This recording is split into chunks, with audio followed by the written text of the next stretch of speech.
धार्यते इति धर्म धारणात् धर्ममित्याहु धर्म धार्यति प्रजा यस्यात् धारणा संयुक्ता स धर्म इति निश्चयः। नमस्कार मित्रों, कैसे हैं आप लोग? उम्मीद करता हूं आप सब अच्छे होंगे। मैं हूं आपका मित्र द लॉजिकल स्टोरी टेलर। पिछले वीडियो में हमने युद्ध के नियम को समझने का प्रयत्न किया था, जैसे कि महर्षि व्यास ने लिखा है। हमने प्रचलित कथाओं से भी उनकी तुलना की थी और उनके बीच में अंतर किया था और समझा था कि अभिमन्यु वध की वास्तविकता आखिर क्या थी। अगर आपने पिछला वीडियो नहीं देखा है तो ऊपर दिए हुए लिंक पर क्लिक करके देख सकते हैं। इधर जब कुरुक्षेत्र में युद्ध के नियम बनाए जा रहे थे, तब उधर हस्तिनापुर में ऋषि व्यास धृतराष्ट्र के पास आते हैं और कहते हैं कि राजन, मैंने ही नहीं सबने तुम्हें अनेकों बार समझाने का प्रयत्न किया कि खुद को पिता से ऊपर उठ के न्याय करने का प्रयत्न करो।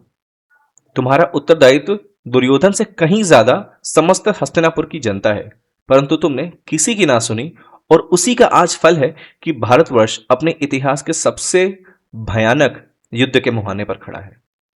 यदि तुम चाहो तो मैं तुम्हें दिव्य दृष्टि दे सकता हूं, जिससे तुम यह संहार स्वयं ही देख सकोगे। धृतराष्ट्र इससे घबराकर कहता है कि मैं अपने कुल का संहार नहीं देख सकता, परंतु मैं सुनना अवश्य चाहूंगा कि युद्ध किसने कैसा किया, अतः आप ऐसा ही उपाय कीजिए। वेद व्यास जी ने धृतराष्ट्र के सारथी संजय को दिव्य दृष्टि देते हुए कहा कि संजय आपको युद्ध का सारा समाचार बताएंगे। संपूर्ण संग्राम भूमि में कोई भी बात इनसे छुपी नहीं होगी। कोई भी प्रकट अथवा अप्रकट, दिन अथवा रात या मन में भी सोची हुई बात ये जान जाएंगे। इसको कोई अस्त्र शस्त्र नहीं काटेगा और युद्ध के उपरांत ये जीवित भी बचेगा। अब प्रचलित सीरियल्स में दिखाया गया है कि संजय धृतराष्ट्र के पास बैठे बैठे ही वहीं उन्हें सारा युद्ध का वृत्तांत सुना रहे हैं, परंतु यदि ऐसा ही होना था तो वेद व्यास को यह बोलने की आवश्यकता ही क्या थी कि कोई अस्त्र शस्त्र इन्हें काट नहीं पाएगा और युद्ध के अंत में जीवित भी बच जाएंगे। क्या संजय युद्ध में जाने वाले थे? यदि हां, तो दिव्य दृष्टि का तात्पर्य क्या था? इन सब प्रश्न का उत्तर मैं आपको अगले एपिसोड में दूंगा। अभी तो हम महाभारत के एक ऐसे मोड़ पर आ चुके हैं जहां पर संजय अपनी दिव्य दृष्टि से संसार का वर्णन करेंगे और यह पढ़ने के बाद मैं एकदम स्तब्ध रह गया था। परंतु उससे पहले वेद व्यास भी कुछ कहते हैं। व्यास मुनि धृतराष्ट्र को बहुत से लक्षण बताते हैं, जैसे मांसाहारी पक्षियों का समर भूमि के आसपास घूमना, गधों का रेखना, चंद्रमा की रोशनी जैसे चली गई है ये बताना। इसके अलावा और भी बहुत सारे लक्षण बताते हैं। इन सब के बाद वो एक काफी इंटरेस्टिंग लक्षण बताते हैं। वो कहते हैं, या चैषा विश्रुता राजनस्त्रैलोक्ये साधु सम्मता अरुंधति तयाप्येष वशिष्ठ पृष्ठतः कृता। अर्थात जो अरुंधति तीनों लोकों में पतिव्रताओं की मुकुटमणि के रूप में प्रसिद्ध है, उन्होंने वशिष्ठ को अपने पीछे कर दिया है। इसको श्री नीलेश नीलकंठ ओक जी ने एक एस्ट्रोनॉमिकल ऑब्जर्वेशन बताया है। अरुंधति और वशिष्ठ एक बहुत ही फेमस बाइनरी स्टार सिस्टम है, जिसमें एक्चुअली वशिष्ठ अरुंधति से आगे रहते हैं, परंतु इस श्लोक में वेद व्यास कह रहे हैं कि अरुंधति वशिष्ठ से आगे निकल गए हैं। इसको अपना स्टार्टिंग पॉइंट लेकर और महाभारत के और भी अन्य ऑब्जर्वेशन के सहारे नीलेश जी ने 16 अक्टूबर 5561 BCE डेट प्रपोज किया है महाभारत वॉर के प्रथम दिन के युद्ध का। तो व्यास मुनि ये बताकर चले जाते हैं, जिसके बाद संजय धृतराष्ट्र को सुदर्शन द्वीप का वर्णन और भी धरती का वर्णन करते हैं। इसमें कुछ बड़ी ही इंटरेस्टिंग चीजें हैं जो हमें देखने को मिलती हैं। अब गीता प्रेस के भीष्म पर्व के 5वें अध्याय के 13 से 17वें श्लोक में इसको बताया गया है। सुदर्शनम प्रवक्ष्यामि दीपम तु कुरुनंदन परिमंडलो महाराजो द्वीपोसो चक्र संस्थिता। अर्थात कुरुनंदन, अब मैं सुदर्शन नामक द्वीप का वर्णन करूंगा। वह द्वीप चक्र की भांति गोलाकार स्थित है। वह नाना प्रकार की नदियों के जल से आच्छादित, मेघ के समान उच्चतम पर्वतों से सुशोभित, भांति भांति नगरों के रमणीय जलपदों तथा फूलों से भरा हुआ है। इसके बाद वो कहते हैं कि जैसे पुरुष दर्पण में अपना मुंह देखता है, उसी प्रकार सुदर्शन द्वीप चंद्रमंडल में दिखाई देता है।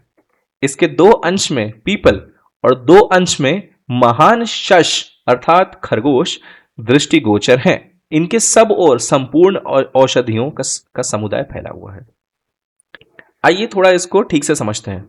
संजय कह रहे हैं कि वो सुदर्शन द्वीप का वर्णन करेंगे जो चक्र की भांति गोलाकार है। इसके बाद वो उसमें एक एक चीजों का डिटेल्ड डिस्क्रिप्शन बताते हैं और कहते हैं जैसे व्यक्ति दर्पण में अपना मुंह देखता है वैसे ही चंद्रमंडल में हम सुदर्शन द्वीप को देख सकते हैं जो चारों तरफ से नमक के पानी से घिरा हुआ है, जो कि ऑब्वियसली ओशन की बात कर रहे हैं। इसके बाद वो ये भी कहते हैं कि ये टोटल 4 भाग में है, जिसके 2 अंश पीपल के पत्ते हैं और 2 अंश विशाल शश अर्थात खरगोश हैं। अब तनिक वीडियो को विराम देकर सोचिए कि वो क्या कह रहे हैं। मैं वेट करता हूं। मैं आपके सामने एक पिक्चर शेयर करता हूं जो मुझे काफी इंटरेस्टिंग लगती है। उसका सोर्स मैंने डिस्क्रिप्शन लिंक में दे रखा है। ध्यान से सुनिए। संजय कह रहे हैं कि 2 भाग पीपल हैं और 2 भाग महान शश। ऑब्वियसली रैबिट में हम्स नहीं होते, लेकिन ये एक आर्टिस्टिक रेंडिशन है। परंतु संजय के श्लोक को अगर आप पढ़ते हैं तो ये काफी क्लियर होता है कि वो वर्ल्ड मैप का डिस्क्रिप्शन कर रहे हैं।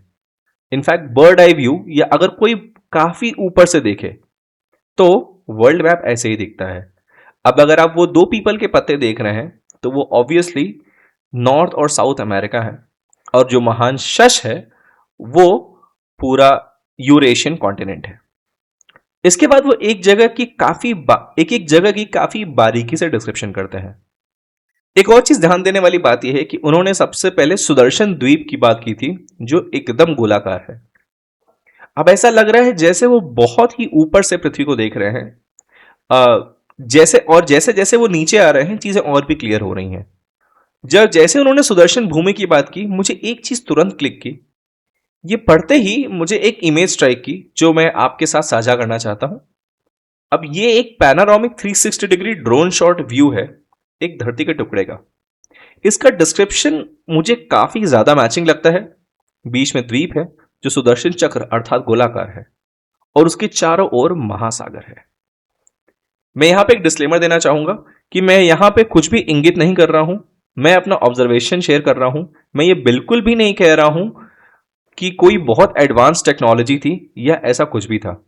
ये श्लोक पढ़ने के बाद मैं खुद बहुत आश्चर्यचकित था, क्योंकि मैं ये दोनों चीज को एक्सप्लेन नहीं कर पा रहा था।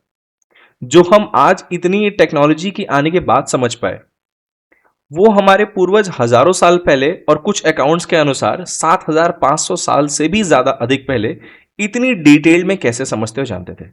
अगर आपके सामने ऐसी कोई भी असाधारण जानकारी आए या इसका एक्सप्लेनेशन हो तो कमेंट में जरूर मुझे बताइएगा। तो चलिए आज के लिए इतना ही। अगले एपिसोड में हम महाभारत की कथा को आगे बढ़ाएंगे युद्ध की तरफ। तब तक इतिहास को पढ़ते रहें, भ्रांतियों से दूर रहें। कोई भी संशय हो तो मुझसे पूछें, मैं उसको दूर करने का अथक प्रयास करूंगा। धर्मो एव हन्ति, धर्मो रक्षति रक्षितः।